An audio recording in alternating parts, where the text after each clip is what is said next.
अस्सलाम वालेकुम दोस्तों, कैसे मिजाज हैं आप सबके। उम्मीद है खैरियत से होंगे। आप देख रहे हैं एजे इलेक्ट्रिक यूट्यूब चैनल और मेरा नाम आमिर है। प्यारे दोस्तों, आज की इस वीडियो में मैं आपको किसी भी सोलर इन्वर्टर की आइडियल सेटिंग करने का तरीका बताऊंगा कि आपको अपने सोलर इन्वर्टर की सेटिंग किस तरह से करनी चाहिए और किन किन सेटिंग्स को फॉलो करते हुए आप अपने सोलर इन्वर्टर से बेस्ट जो परफॉर्मेंस है वो बेहतर से बेहतर ले सकते हैं। तो उसके लिए सबसे पहली चीज दोस्तों, आप एक चीज क्लियर कर लें कि हमारे यहाँ पाकिस्तान में जितने भी सोलर इन्वर्टर मार्केट में दस्तयाब हैं, चाहे वो किसी भी ब्रांड के हों या फिर किसी भी रेटिंग के हों, चाहे वो इन्वरेक्स कंपनी के हों, टेस्ला के हों, मैक्स पावर के हों, 1X के हों, होमेज के हों या फिर क्राउन या NS या किसी भी ब्रांड के इन्वर्टर हों, उन सब का जो मैन्युफैक्चरर है, उन सब के जो बनाने वाली कंपनी है, जो उनकी पेरेंट कंपनी है, वो वोल्ट्रॉनिक पावर नाम की एक चाइनीज कंपनी है। और ये कंपनी बेसिकली तमाम इन्वर्टर्स के जो है वो सर्किट्स बनाती है और उसके बाद आगे मुख्तलिफ कंपनी जो है वो उनसे वो इन्वर्टर का सर्किट परचेज करके उसके ऊपर अपनी ब्रांडिंग करके और अपने अपने बॉक्स लगा के जो है वो सेल करती हैं। तो आपने इस चीज से कंफ्यूज नहीं होना कि मैं इस वीडियो में आपको जिस इन्वर्टर की सेटिंग करने का तरीका बता रहा हूं, तो अगर आपके पास किसी और ब्रांड का या किसी और मॉडल का इन्वर्टर है तो उसकी जो सेटिंग है वो चेंज होगी, क्योंकि ये जितने भी सोलर इन्वर्टर हैं, चाहे वो 1.2 किलोवाट के हों, 2.2 किलोवाट के, 3.2 के, 4.2 के या फिर 5 किलोवाट के, इन सब के अंदर जो सॉफ्टवेयर है, जो इनके अंदर प्रोग्रामिंग है, वो बिल्कुल सेम टू सेम की गई है, एक जैसी की गई है। तो मेरे पास दोस्तों यहाँ पर इस वक्त जो इन्वर्टर लगा हुआ है सोलर इन्वर्टर, ये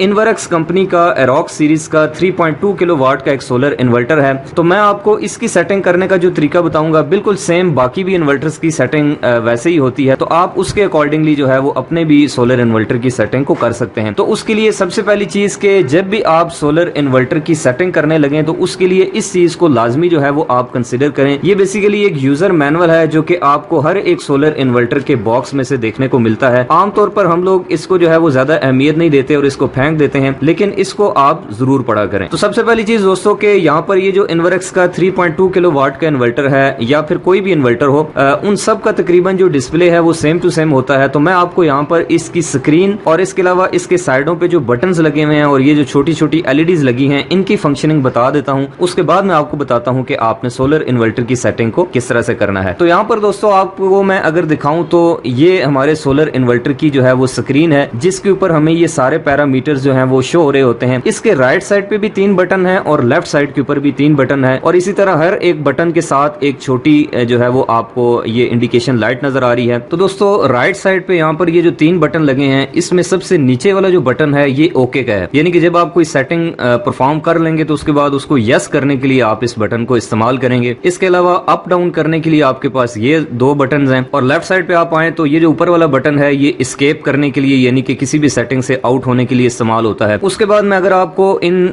6 इंडिकेशंस लाइट के बारे में बताऊं तो ये जो लाइट है ये उस वक्त ऑन होती है जब आपका जो इन्वर्टर है वो इन्वर्टर मोड या फिर AC मोड के ऊपर चल रहा होता है। इसी तरह ये जो सेंटर वाली लाइट है ये बैटरीज की चार्जिंग के लिए होती है। जब ये बार बार ब्लिंक कर रही हो तो इसका मतलब है कि आपकी बैटरीज जो है वो चार्ज हो रही हैं, और जब ये ऐसे सॉलिड ग्रीन हो जाए जैसा कि अभी है तो फिर इसका मतलब है कि आपकी बैटरीज फुली चार्ज हो चुकी हैं। उसके बाद ये जो सबसे नीचे वाली लाइट है ये बेसिकली फॉल्ट की इंडिकेशन है और ये रेड कलर की LED इंडिकेशन लाइट होती है। जब आपका इन्वर्टर फॉल्ट मोड में चला जाता है या फिर कोई भी वार्निंग मोड में जाता है, किसी किस्म की वार्निंग आती है, तो फिर आपकी ये जो फॉल्ट वाली रेड लाइट है ये इंडिकेट करती है। उसके बाद सबसे मोस्ट इंपॉर्टेंट जो लाइट्स हैं वो इस साइड वाली ये 3 इंडिकेशन लाइट्स हैं। इनमें जो सबसे ऊपर वाली लाइट है दोस्तों ये होती है वापडा, यानी कि ग्रिड की सप्लाई के लिए। सेंटर वाली जो लाइट है ये सोलर के लिए होती है और सबसे नीचे वाली बैटरीज के लिए होती है। तो जब ऊपर वाली लाइट जल रही हो तो इसका मतलब है कि आपका लोड वापडा से चल रहा है, जब सेंटर वाली चल रही हो तो इसका मतलब है आपका लोड सोलर से चल रहा है, और जब सबसे नीचे वाली चल रही हो तो इसका मतलब है कि आपका लोड बैटरी से चल रहा है। अभी आप देख सकते हैं कि ऊपर वाली दोनों लाइट्स ऑन है, तो इसका मतलब है कि इस वक्त जो हमारा लोड है वो सोलर और वापडा के कॉम्बिनेशन से चल रहा है। अगर ये दूसरी और तीसरी दोनों लाइट्स ऑन होगी तो फिर इसका मतलब होगा कि हमारा जो लोड है वो इस वक्त सोलर और बैटरी के कॉम्बिनेशन से चल रहा है। इसी तरह से आपको यहाँ पर स्क्रीन के ऊपर जो है वो इसके पैरामीटर्स नजर आ रहे होंगे कि यहाँ पर ऊपर आपको इनपुट AC वोल्टेज नजर आ रहे हैं और नीचे आउटपुट के AC वोल्टेज नजर आ रहे हैं। यहाँ पर ये सोलर पैनल्स का साइन है जो कि ये शो कर रहा है कि इस वक्त सोलर से आने वाली जो सप्लाई है वो आपके घर में भी जा रही है और इसके अलावा आपकी बैटरीज को भी चार्ज कर रही है। और उसके बाद ये जो नीचे 2 लाइनें हैं दोस्तों, ये लोड और बैटरी के जो है वो लेवल्स को इंडिकेट करती हैं। यहाँ पर आप देख सकते हैं कि नीचे वाली ये जो 2 सेल हैं, ये जो आपको ये पार्टीशनिंग नजर आ रही है ये आपके लोड की होती है और ऊपर जो ये जो 4 लाइनें हैं ये बेसिकली बैटरी की होती हैं। कहने का मतलब ये है कि ये जो एक एक पार्टीशन है दोस्तों, ये 25% को जाहिर करती है। यानी कि अभी बैटरी की ये 4 सेल शो कर रहा है, तो इसका मतलब है कि बैटरी आपकी 100% चार्ज है। अगर ये 3 सेल होंगे तो इसका मतलब होगा 75% चार्ज है। अगर 2 सेल होंगे तो फिर इसका मतलब होगा कि 50% आपकी बैटरी चार्ज है। और इसी तरह से यहाँ पर ये आपका पावर बटन है, जिसको आप ऑफ कर दें तो आपका इन्वर्टर ऑफ हो जाता है। उसके बाद दोस्तों मैं सेटिंग्स के बारे में बताने से पहले आपको एक और चीज क्लियर कर दूं कि ये जो इसके ऊपर पैरामीटर्स होते हैं, इनको पढ़ने का तरीका ये होता है कि राइट साइड पे ये जो तीनों बटन लगे हैं, इसमें ये जो सेंटर वाला बटन है, इसको आप प्रेस करते जाएं तो आपको बाकी पैरामीटर शो होते हैं। जैसे कि अभी मैंने इसको प्रेस किया है तो देखें इनपुट एसी की फ्रीक्वेंसी आ रही है 50 हर्ट्ज। इसके बाद पीवी से जो वोल्टेज आ रहे हैं वो आपको शो हो रहे हैं। पीवी की करंट इस वक्त आपको शो हो रही है। इसके अलावा पीवी के जो वाटेज हैं वो शो हो रहे हैं। इसी तरह से जितने भी पैरामीटर्स हैं वो जैसे जैसे आप इसको प्रेस करते जाते हैं तो आपको ये सारे पैरामीटर्स इसके बाद शो होते हैं। और अगर आपने बैक जाना हो तो उसके लिए ये वाला बटन है, इसको आप प्रेस करते हैं तो ये वापस बैक चला जाता है। तो अब सेटिंग में जाने का तरीका दोस्तों ये है कि ये जो राइट साइड पे 3 बटन हैं, इनमें सबसे आखिरी वाले बटन को आपने 3 सेकंड तक प्रेस करके रखना है। तो उसके बाद ये सेटिंग मोड में चला जाएगा और उसके बाद आपने यहाँ से डाउन वाला बटन प्रेस करना है। तो आप देख सकते हैं कि 1 नंबर सेटिंग का इस वक्त इंडिकेशन सामने आ रहा है। और जो 1 नंबर सेटिंग होती है, इसके अंदर बेसिकली 3 सेटिंग्स होती हैं, जिसमें सबसे पहले नंबर पे होती है USB, उसके बाद होता है दूसरा ऑप्शन SBU और तीसरा ऑप्शन होता है SUB। S stands for solar, U से यूटिलिटी और B से बैटरी। इसका मतलब है कि अगर आप SUB सेलेक्ट करते हैं तो आपका लोड पहले सोलर से चलेगा। अगर कोई कमी आती है लोड को लोड की वाटेज पूरा करने के लिए तो वो यूटिलिटी यानी कि वापडा या ग्रिड से पूरी की जाएगी। इसी तरह अगर आप अपनी सेटिंग SBU के ऊपर रखते हैं तो आपकी फर्स्ट प्रायोरिटी लोड की सोलर होगी। जो कमी आएगी लोड को चलाने के लिए वाटेज की, वो बैटरी से पूरी की जाएगी। और इसी तरह से अगर आप USB के ऊपर रख देते हैं तो फिर आपके समझें कि सोलर बाईपास हो जाएगा, फिर आपका सारे का सारा लोड यूटिलिटी से चलेगा। तो बेसिकली जो 1 नंबर सेटिंग होती है दोस्तों, ये आपकी लोड प्रायोरिटी की सेटिंग होती है, जिसको आप SUB के ऊपर भी रख सकते हैं। और अगर आप वापडा को बिल्कुल इस्तेमाल नहीं करना चाहते तो फिर आप इसको SBU के ऊपर रख सकते हैं। इसी तरह से जो 2 नंबर सेटिंग है दोस्तों, ये है आपकी चार्जिंग करंट की, यानी कि आपने बैटरीज को कितने एम्पेयर से चार्ज करवाना है। तो इसका सीधा सीधा फार्मूला है। अगर आपकी बैटरी जो है वो 200 एम्पेयर आर की है तो फिर आप इसकी 2 नंबर जो सेटिंग है उसको 20 एम्पेयर के ऊपर रखेंगे।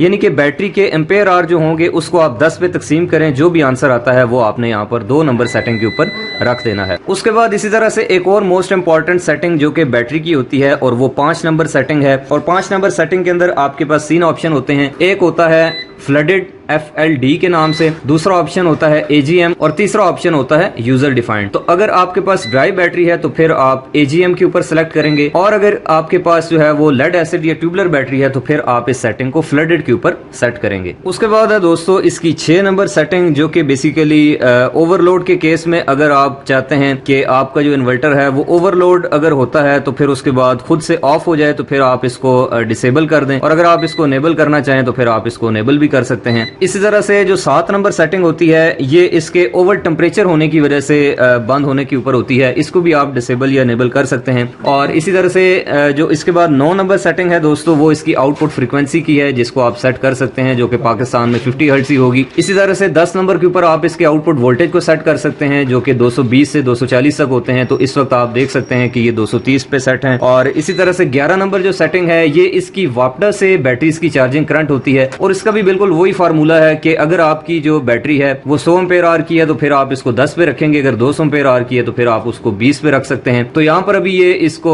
30 एम्पेयर के ऊपर सेट किया गया है। अब सबसे मोस्ट इंपॉर्टेंट और सबसे जरूरी जो सेटिंग है और मोस्ट कंफ्यूजिंग सेटिंग है, वो किसी भी इन्वर्टर में 12 और 13 नंबर की होती है। और ये बेसिकली सेटिंग दोस्तों उस वक्त आपकी काम करती है जब आपने इसकी जो 2 नंबर सेटिंग है उसको SBU के ऊपर रखा होता है। इसके अलावा अगर आपने SUB के ऊपर रखा हुआ है तो फिर आपकी ये सेटिंग काम नहीं करती। तो 12 नंबर सेटिंग का मतलब दोस्तों ये होता है कि ये वो पॉइंट होता है कि सारा दिन अगर आपकी सोलर और बैटरियां मिलके जो है वो लोड को चला रहे हैं तो आपने वोल्टेज का एक लेवल सेट करना होता है कि आपकी बैटरी इतने वोल्टेज तक डिस्चार्ज हो और उसके बाद वापडा टेक ओवर कर ले और बैटरी जो है वो सर्किट से आउट हो जाए। तो इसके अंदर आपके पास 22 वोल्ट से लेकर जो है वो 25.5 वोल्ट तक जो है वो ऑप्शन होते हैं। तो आप कोई भी इसके अंदर वोल्टेज सेट कर सकते हैं कि आपकी बैटरी इतने वोल्टेज तक जो है वो डिस्चार्ज हो। मिसाल के तौर पर अगर मैं 22 वोल्ट सेट कर देता हूं तो इसका मतलब यह है कि दोपहर को यानी कि दिन के टाइम पे सोलर और बैटरी मिलकर जो है वो हमारे लोड को चलाएंगे। लेकिन जैसे ही बैटरियों के वोल्टेज 22 वोल्ट तक आएंगे दोनों बैटरियों के मिलके, तो फिर उसके बाद जो वापटा है वो टेक कवर कर लेगी। इसी तरह से जो 13 नंबर सेटिंग होती है दोस्तों, ये होती है दोबारा से यूटिलिटी सोर्स को अनेबल करने की, यानी कि जब अगले दिन का सूरज तुलू होगा तो कितने वोल्ट तक बैटरी चार्ज हो और उसके बाद फिर से जो है वो बैटरी मोड अनेबल हो जाए। यानी कि मिसाल के तौर पर मैं 13 नंबर सेटिंग को अगर यहाँ पर 26 वोल्ट पे सेट करता हूं तो सूरज तुलू होने के बाद जब तक मेरी बैटरीज के वोल्टेज 26 नहीं हो जाते, यानी कि 26 वोल्ट तक मेरी बैटरीज चार्ज नहीं हो जाती, तब तक SBU की जो सेटिंग है वो दोबारा से इनेबल नहीं होगी। तब तक सोलर और बैटरी जो है वो आपस में लोड को शेयर नहीं करेंगे। तब तक जो है वो आपका जो सोलर है और वापटा है वो ही लोड को चलाता रहेगा। और उसके बाद बात करते हैं दोस्तों सबसे मोस्ट इंपॉर्टेंट सेटिंग, जो कि 16 नंबर की सेटिंग होती है, जो कि आपकी बैटरीज की चार्जिंग के लिए होती है। और इसके अंदर भी आपके पास और ऑप्शन है। एक CSO है, जिसका मतलब है कि दिन के टाइम पे आपकी बैटरियां सोलर से चार्ज होंगी और रात को वापटा से चार्ज होंगी।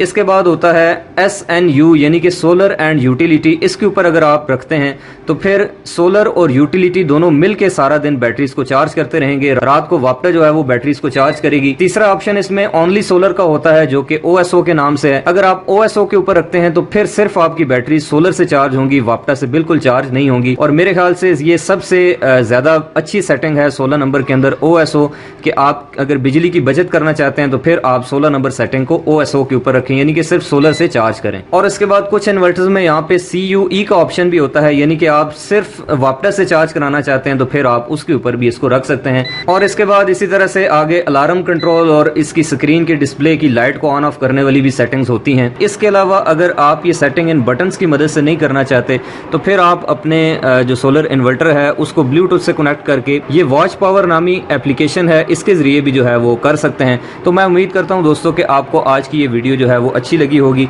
इसके अलावा भी अगर आप सोलर सिस्टम से रिलेटेड इंटरेस्टिंग वीडियोस देखना चाहते हैं या फिर आपकी कोई किसी किस्म की फरमाइश है किसी भी टॉपिक के हवाले से, तो आप कमेंट बॉक्स में लिख के जो है वो मुझे बता सकते हैं। या फिर इसके अलावा आपको किसी किस्म का मशवरा चाहिए तो आप स्क्रीन के ऊपर दिए गए मेरे व्हाट्सएप नंबर के ऊपर कॉन्टैक्ट करके भी मुझसे रब्ता कर सकते हैं। इंशाल्लाह मुलाकात होगी आपसे किसी नेक्स्ट वीडियो में। तब तक के लिए खुदा हाफिज।